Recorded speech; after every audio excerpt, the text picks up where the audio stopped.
لعذبهم في الدنيا ولهم في الآخرة عذاب النار ذلك بأنهم شاقوا سكر الكريم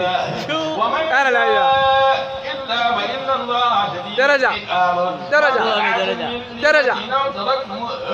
قائمة على أصولها فبإذن الله وليخزي الفاسقين درجة ما أفاء الله على رسوله منه فما أوجبته عليه من خير ولا ركاب ولكن الله يفضل رسله على من يشاء درجة وعلى كل شيء قدير درجة ما أفاء الله على رسوله من أهل القرى ولله وللرسول ولذي القربى واليتامى والمساكين ومن السبيل كي لا يكون دولة بين الأغنياء منكم درجة وما آتيكم الرسول فخذوه وما نهيكم عنه فانتهوا واتقوا الله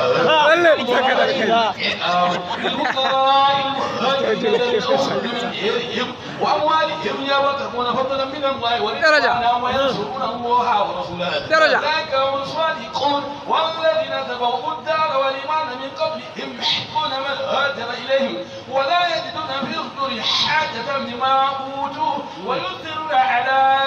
أنفسهم ولو كان بهم خاصة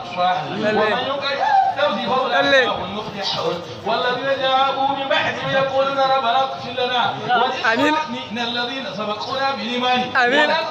الله سكر الكريم الله سكر الكريم ربنا إنك الله سكر الكريم شوغبا